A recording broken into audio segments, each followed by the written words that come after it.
Every game in the Pathologic series is a story of a person trapped in a plague-ridden town. And if that person is the Haruspix, a self-taught surgeon who relies on intuition, a scalpel, and knowledge of the stab, then you get Pathologic 2, a survival-focused game where a doctor literally plunges his hands into the flesh of the afflicted.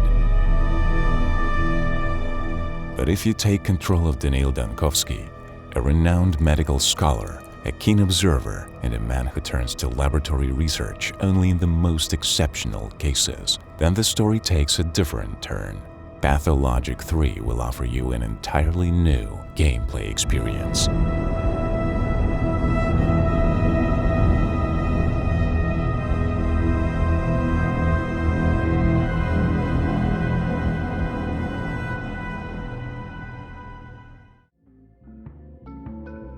Stranded in a city ravaged by a strange disease known as the Sand Plague, Daniil, ever the scientist, notices something unusual. I don't complain. I live well. It's that my heart hurts. Some patients aren't dying within the usual 5 hours. Maybe it's because the Sand Plague is being weakened by other illnesses.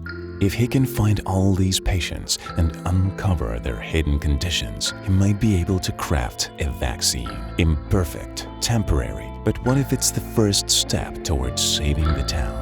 And so, from doctor and researcher, Dankovsky is forced to become a detective. You enter a makeshift hospital hastily set up in the city's theater. You check patients' records.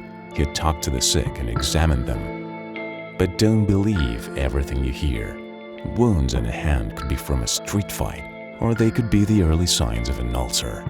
A patient might dismiss their headache as the flu, but you recognize symptoms of steppe fever. And when you encounter blackened eyes, distorted pupils, and other strange anomalies, no amount of common medical knowledge will help. You'll have to learn how to read the symptoms of this world and look for the clues beyond the hospital walls. Patient's neighbor or a forgotten object in their home might hold the key to their past few days, helping you make the right diagnosis, save a life, and get one step closer to the vaccine.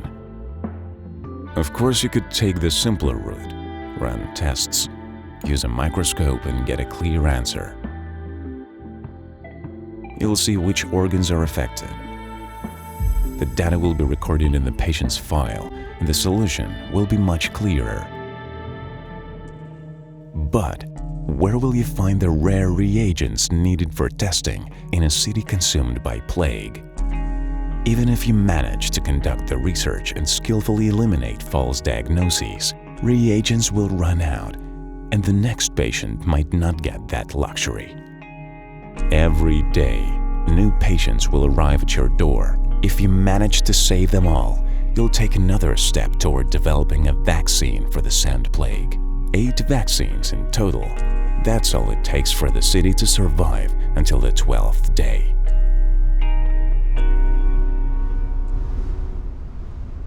But put yourself in the shoes of an ordinary citizen. Would you be willing to take an untested vaccine in the middle of an epidemic? And if doctors started injecting people with strange, unknown substances every day, wouldn't people start whispering, panicking, even rioting?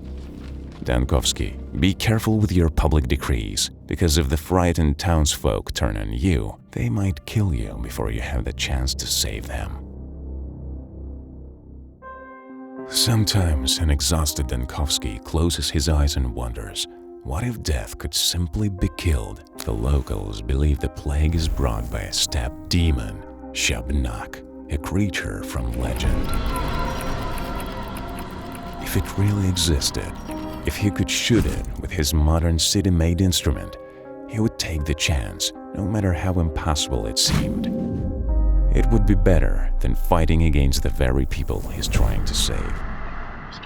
How to maintain the delicate balance of life in a dying town and keep your own sanity intact, that is a story for another time. After all, what happens in the hospital under the microscope is only the surface of Pathologic 3.